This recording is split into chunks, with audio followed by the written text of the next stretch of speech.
أعوذ بالله الشيطان الرجيم بسم الله الرحمن الرحيم ربي اشرح لي صدري ويسر لي أمري واحلل عقدة من لساني يفقهوا قول اللهم لا علم لنا إلا ما علمتنا إنك أنت علام الغيوب.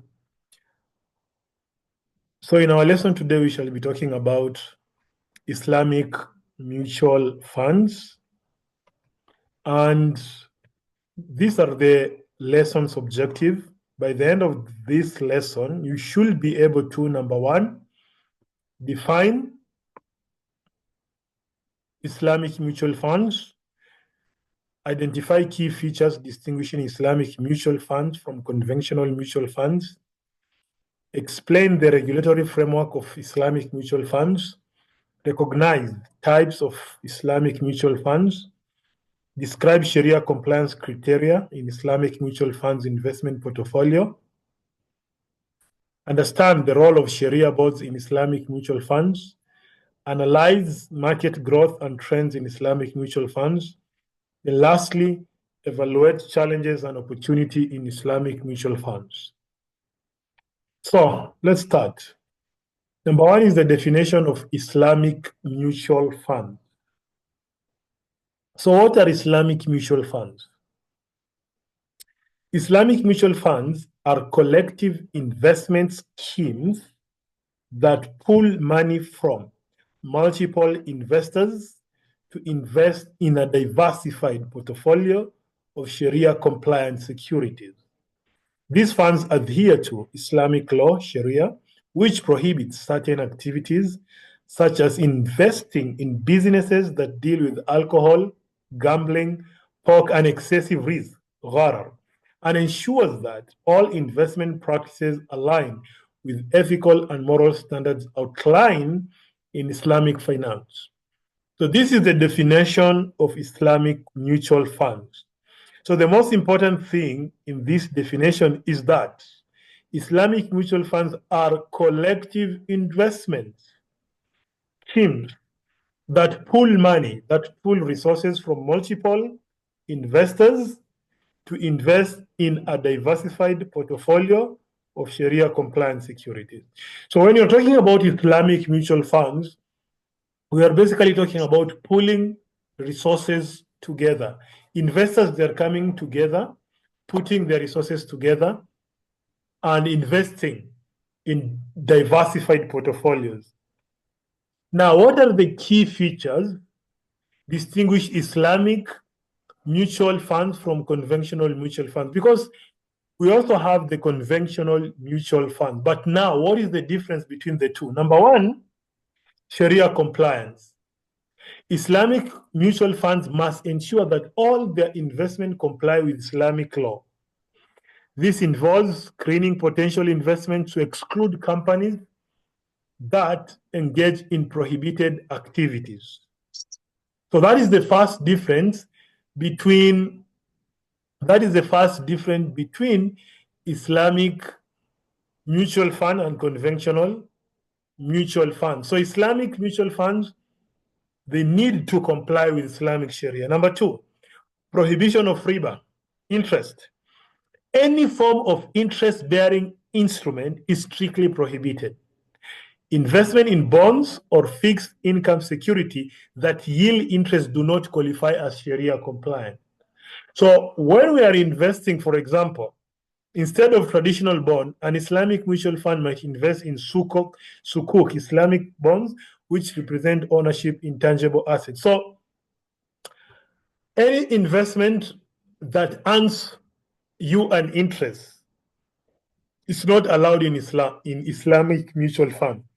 Number three, socially responsible investing. Islamic mutual funds prioritize ethical and socially responsible investment, supporting businesses that promote welfare and avoid harm to society. Any business that causes harms to the society is not allowed. But the opposite is true. Any investment that supports, any investment that promotes welfare of the society, it is allowed. Number three, profit and loss sharing. Islamic finance emphasizes risk sharing rather than risk transfer. So investment in mutual funds should ideally involve partnership where, this is very important, where profits and losses are shared among all the parties, all the investors, in a predetermined agreement. Another thing is in Islamic mutual funds, it's an asset backed financing. So investments made by Islamic mutual funds must be backed by tangible assets or services rather than speculative financial instrument. And I've been explaining this even in our last lesson. I was explaining about the meaning of asset-backed financing. So asset-backed financing means that any investment will be backed by something that has economic value. Transparency and disclosure. An Islamic mutual fund is required to maintain clear and transparent operation, providing investors detailed information about its strategies, holding, and fee. No, so the most important principle in Islamic funds is that we need to give the investor all the information that is related to the investment. That is the type of investment, where we are going to invest, the expected returns, ila ghairi dhalik. Then another thing in Islamic funds, mutual funds, we normally have the Sharia supervisory board. So an Islamic mutual fund must establish a Sharia supervisory board comprising scholars with expertise in Islamic finance, whose work is to oversee compliance with Sharia principle and provide guidance. So these are the features of Islamic mutual fund. Okay, to the next part. The regulatory framework of Islamic mutual funds. So, the regulatory framework governing Islamic mutual funds comprises what? The set of laws, guidelines, and standards established by governmental and Islamic financial authorities in various jurisdictions to ensure that Islamic mutual funds operate in accordance with Sharia principle, protect investors, and maintain the integrity of the financial system. So what they're basically telling us here is that when we are talking about the regulatory framework, we are talking about the laws, guidelines, and standards that have been established by the government or Islamic financial authorities in various jurisdictions. Various jurisdiction means different countries have different laws that govern the Islamic mutual funds. And these laws are there to protect the investors and to maintain the integrity of the financial system, because we cannot actually have the Islamic mutual funds operating without rules, without regulation. Now here we have an overview of the legal and regulatory structures governing Islamic funds in different jurisdictions. So during your free time, you will review this. So we have, for example, in Malaysia, how is the what? How is the Islamic mutual fund managed? You have, for example, in Gulf, the Gulf countries, UAE, how do they manage the Islamic funds? Pakistan, Indonesia. So these are just but some case studies of how Islamic funds are managed in different jurisdictions. You also have in United Kingdom how it is managed, in Turkey, and in North America. So once you review this, the legal jurisdiction in these countries, you will come to acknowledge and appreciate the importance of having rules and regulations managing the Islamic funds. So you'll just review it during your free time. Now, this is very important, the types of Islamic mutual funds. Islamic mutual funds can be classified based on what? Number one, on their investment activity, on their investment objectives, strategies, and asset classes. So these are the three classes that can be used to do what? To classify, or these are the three metrics or the three areas that can be used to classify Islamic funds. This classification ensures that the funds adhere to Sharia principles while catering to diverse investor preferences and risk profile, as we shall see now. Now, so number one, we have, so these are the classification of Islamic mutual funds. Number one, you have Islamic equity funds. So what are these? These funds primarily invest in equity shares of companies that comply with Sharia law. Investments are made in businesses whose activities do not involve prohibited activities. For example, an Islamic equity fund may invest in companies in sectors like technology, healthcare, and renewable energy. So when you're talking about Islamic equity funds, it basically means these funds primarily invest in equity share. So funds are so people pull their resources together. Once, so these are the investors. The investors they pull all their resources together. Then these resources are invested in shares of companies that comply with Sharia. It can be in technology, it can be in healthcare, it can be in renewable energy. There is no problem. The only condition is that we are going to buy shares from a company that is doing what? A company that is complying with Sharia. So it can be a hospital. We can invest in, we can buy the shares of a hospital. We can buy the shares of a company that is dealing with technology, but on condition they comply with Sharia. So these are the Islamic equity. And equity means that they're investing in what? Shares in companies. Number two, Islamic fixed income fund. So they are also known as Islamic bond fund. These are the sukuk, by the way, sukuk, as we saw in our last lesson. So these funds invest in Sharia compliant fixed income instruments such as sukuk, Islamic bonds. These instruments are structured to comply with the prohibition of what? Riba. So a fund may invest in sukuk that represent ownership in an asset or agreement, ensuring a return based on profit sharing or leasing arrangement rather than interest payment. So Islamic fixed income, this means what? Sukuk, we invest in sukuk. Number three, Islamic commodity fund.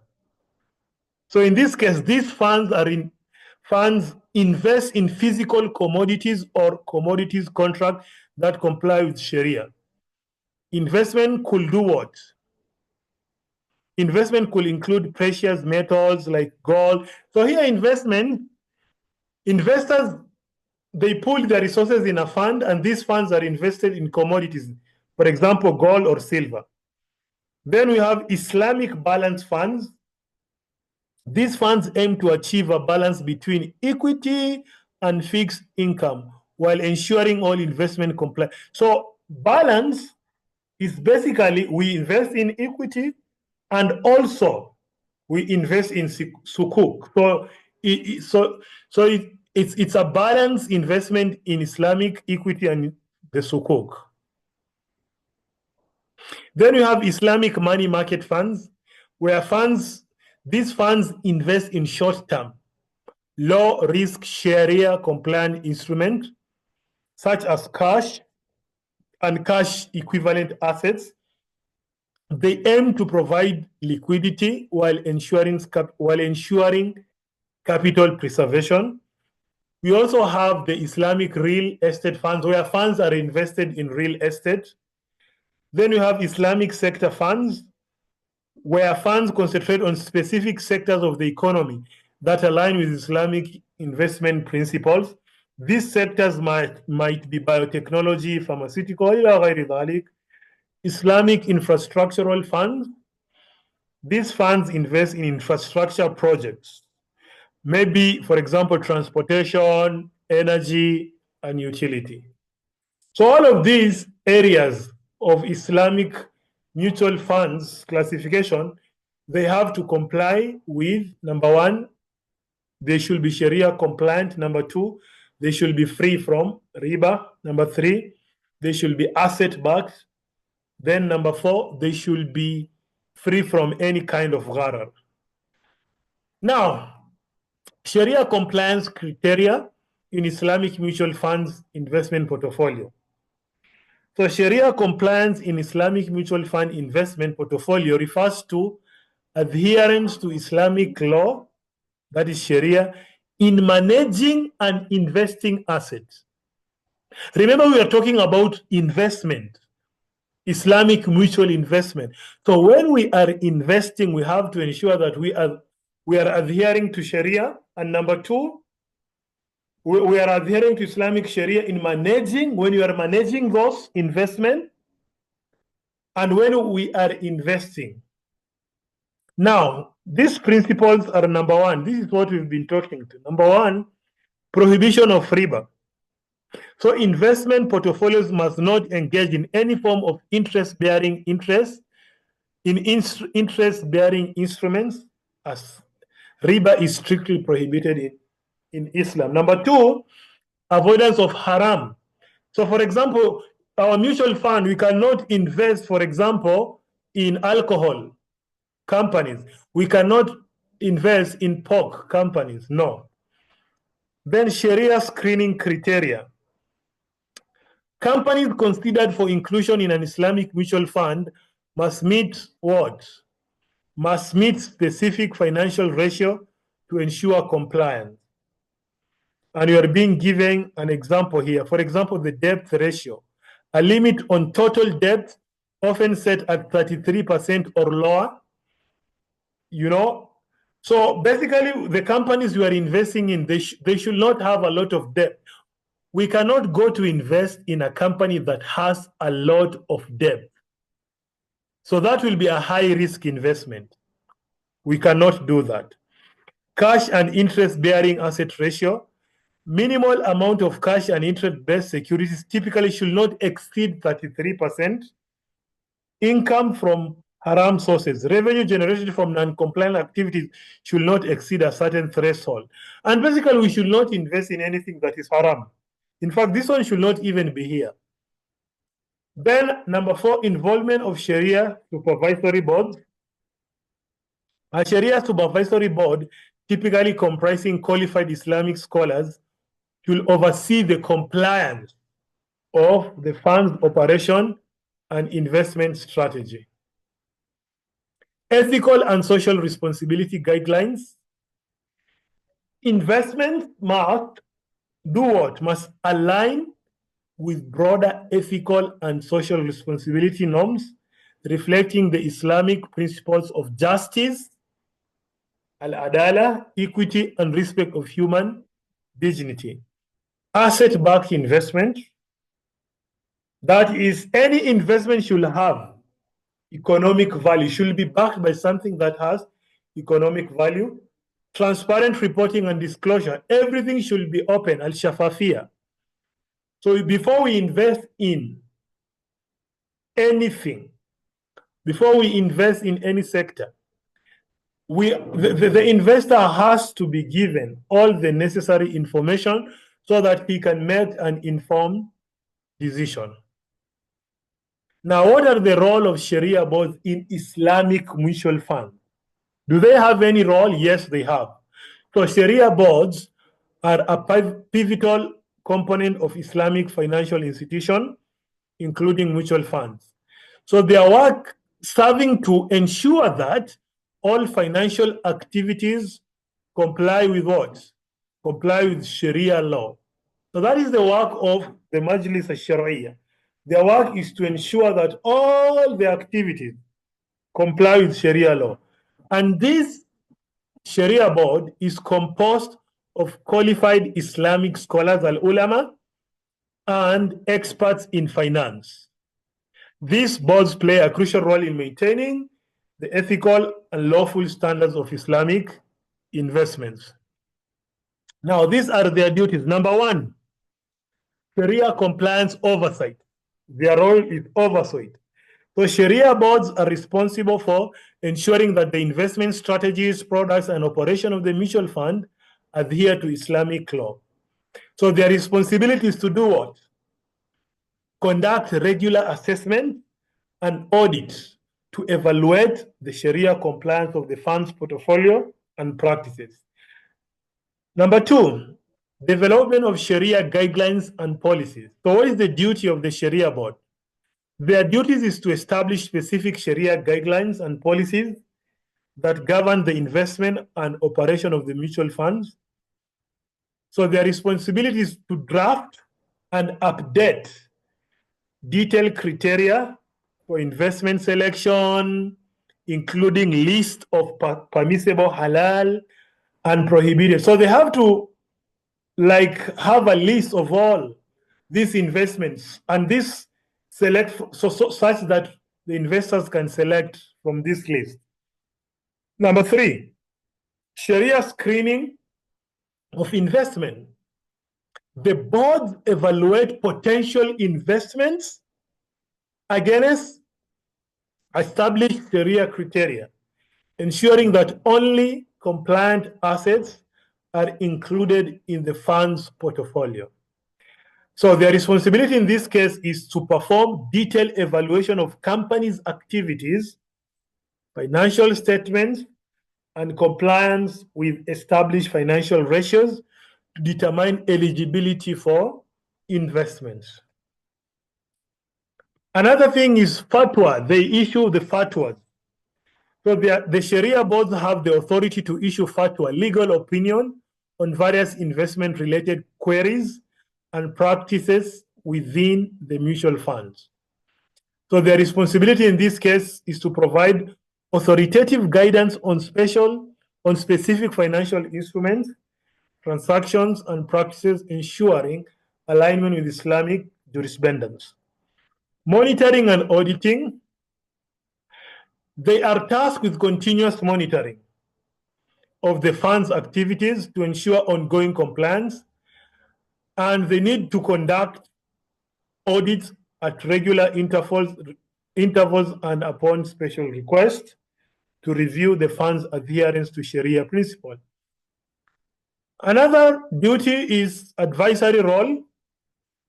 The board serve as advisors to the fund management team, offering insights on ethical practices, investment opportunities, and market trends that align with Sharia principles. Now, the responsibility is to provide strategic recommendation on product development, marketing, and diversification. Again, education and awareness. So Sharia boards often engage in educational activities to enhance the understanding of Sharia compliance. So they normally meet with fund managers, employees, and investors, and they train them, and they normally have workshops and seminars. Dispute resolution. In instances of dispute relating to Sharia matter, the boards provide resolution based on Islamic jurisprudence, that is al-fiqh. So they sit together, they facilitate discussion, and mediate to resolve conflict. Reporting to stakeholders. Sharia boards prepare reports detailing the compliance status and activities related to Sharia governance. That is, they present findings and recommendations to fund stakeholders, including investors and regulators, and this ensures transparency and accountability. Now, the next part is about the market growth and trends in Islamic mutual funds. So the Islamic mutual fund industry has experienced significant growth over the past few decades, driven by increasing demand for Sharia compliant investment options. So this growth reflects broader trends in the Islamic finance sector, where ethical investment practices and adherence to Islamic principles are gaining traction across the globe. So basically, what they're telling us, if you go nowadays, worldwide, people are embracing the Islamic mutual funds, where people where people are investing in projects, in businesses, in areas where where it is what? It is Sharia compliance. Now, these are some of the analysis of global growth of Islamic mutual fund. Number one, the global the what? The global growth of Islamic mutual fund. Number one, increasing market share. The global Islamic finance market is valued at nearly 3 trillion USD dollars, with Islamic mutual funds being a significant segment. So the increase in the market means also the increase in the investment in what? In Islamic mutual funds. Number two, geographic expansion. So the Islamic mutual funds has not only expanded in Middle East and North Africa, but also in South Asia and even in Western markets. That is in UK and USA.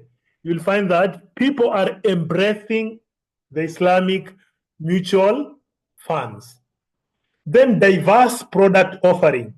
The range of Islamic mutual fund has expanded to include various asset classes, such as equity funds, sukuk, and real estate. So the Islamic mutual fund is diversified, meaning that there are options for investors. Investors who want high risk can invest in areas with high risk. Investors who prefer moderate risk can invest in areas where the risk is moderate. Then increase institutional investment. Institutional investors are increasingly allocating capital to Islamic funds, seeking diversification and ethical investment opportunities. So when we are talking about institutional investment, we are talking about organizations, we are talking about companies. So many companies in many countries, they are investing in Islamic mutual funds, especially the pension funds and insurance companies. Then we have growing retail investor base. The retail investor base for Islamic fund is expanding. When we are talking about retail base, we are basically talking about small businesses that are not that big. They are also embracing Islamic mutual funds. Technological adoption, the introduction of fintech in Islamic finance is changing the landscape for mutual funds. Robo advisory service, mobile trading platforms, all these digital wallets, are making investment in mutual funds to be very easy. Regulatory support and framework development. In many countries, governments and regulatory bodies are making it easier for people to invest in Islamic mutual funds. Focus on sustainable and ethical investing, because the Islamic funds, they are focusing in what? In social and governance. And because they are focusing in ethical investing, many people are preferring the Islamic mutual funds. Why? Because they are focusing on sustainable economic development, and Islamic mutual funds, all of its investment is ethical. That is, they are investing on areas and businesses that are not halal, are not haram. Increase competition and innovation. As the market grows, competition among fund managers has intensified, leading to increased innovation. Of course, that is the natural thing. If there is competition, because there is competition, so Islamic mutual fund is competing with the conventional mutual funds. And also, when there is innovation, innovation has also led to an increased investment in mutual funds. Education and awareness initiatives enhance efforts to educate investors about Islamic finance and investment principles are vital to market growth. If we want the Islamic mutual fund to grow, then we need to spread the awareness. There need to be trainings, there need to be workshops, there need to be seminars.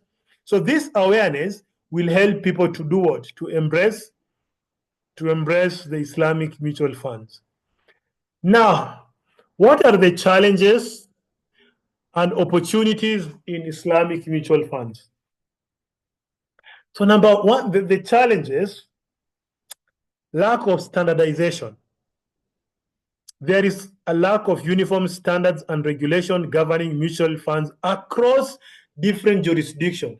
So if I may be in UAE, they have their own rules, regulation in Malaysia, in UK. So there is no uniformity. So this variability can confuse investors and make it difficult for funds to operate in multiple markets. For example, you want to invest in UAE, you also want to invest in Malaysia. But because there is no uniformity, it is bringing a lot of confusion. Number two, limited awareness and understanding. Not many people are aware about Islamic mutual funds. You know? And as such, this insufficient investor education limits market growth. So the Islamic mutual funds cannot grow because people don't have enough knowledge. You know? Competition from conventional funds. So the Islamic mutual funds is getting competition from what? The conventional mutual funds, which is guaranteeing investors with what? Fixed interest. Then we also have narrow investment universe. Islamic mutual funds are restricted to investing only in Sharia compliant assets, which may limit their investment.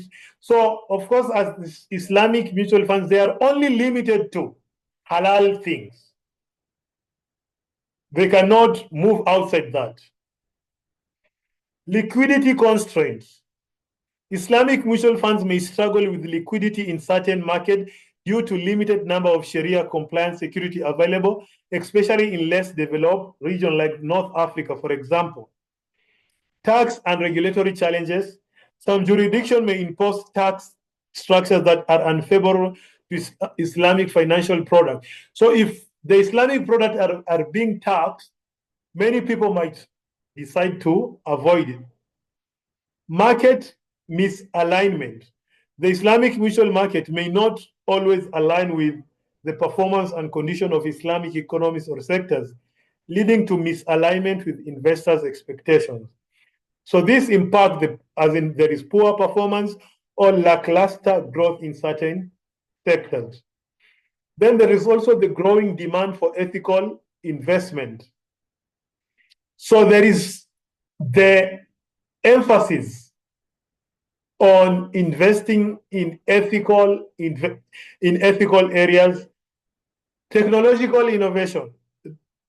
As the technology is changing, it also means that we also need to change our practices in Islamic mutual fund.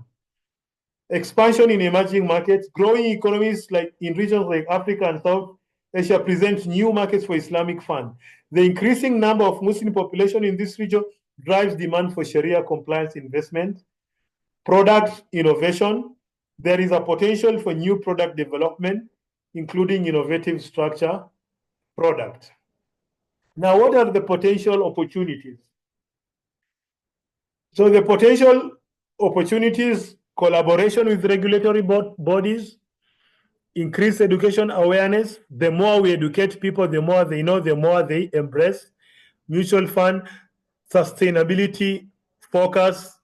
We need to capitalize on integrating the ESG, for example, factors into investment strategies. إلى غير ذلك.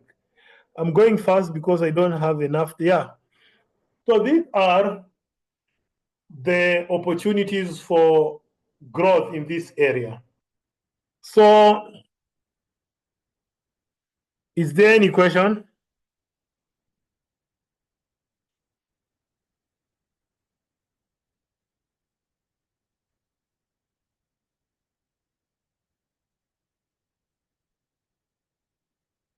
So if there is no question, I'll check the attendance.